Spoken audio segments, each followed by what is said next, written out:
Assalamualaikum warahmatullahi wabarakatuh.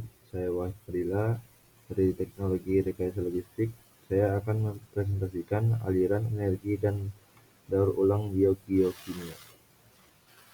Pendahuluan dalam ekosistem, meskipun energi kimia sebagian besar hilang pada setiap tingkat tropik, tapi materi pada setiap tingkat tropik tidak hilang.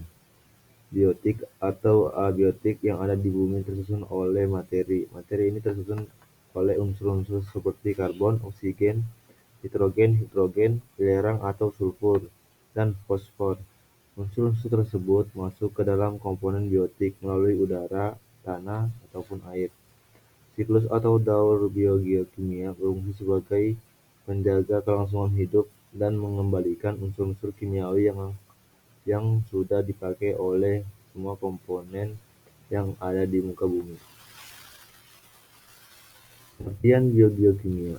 Daur biogeokimia yaitu perpindahan unsur-unsur kimia melalui makhluk hidup dan lingkungan abiotik atau tanah dan air.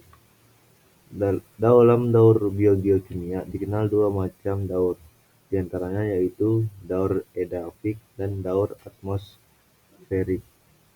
Daur edapik yaitu daur yang unsur kimia pada daur tersebut tidak pernah membentuk gas di udara. Dan daur atmosferik yaitu daur yang unsur kimia pada daur tersebut mengalami fase berbentuk gas di udara. Jenis daur biogeokimia. 1. Daur air. Daur air ini terjadi secara terus-menerus dan menyebabkan seakan air itu tidak pernah ada habisnya. Proses utama yang menyebabkan daur air itu yaitu evaporasi yang terjadi pada air dari permukaan bumi oleh energi panas dari matahari menjadi uap air di atmosfer. Uap air yang ada di atmosfer tersebut mengalami kondensasi menjadi awan, lalu terjadinya proses jatuhnya kembali uap air ke bumi. 2. Daur karbon. Fotosintesis yang dilakukan oleh tumbuhan dan fitoplankton menghilangkan sebagian besar CO2 di atmosfer setiap tahun.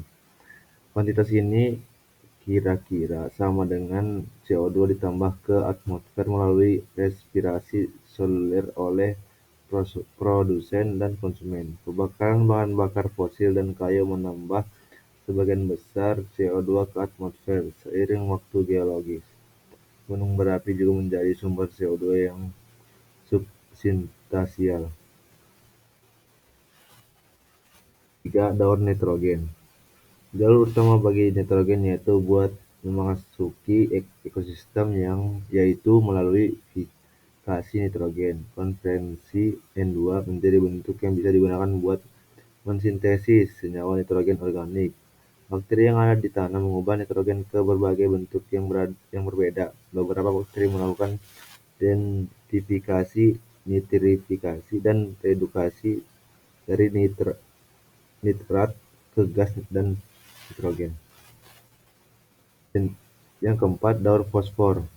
Pelapukan buatan secara bertahap menambah PO4 3- ke tanah.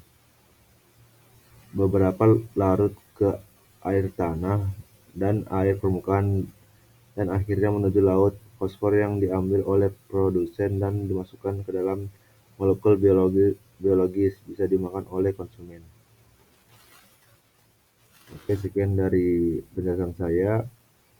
Terima kasih. Wassalamualaikum warahmatullahi wabarakatuh.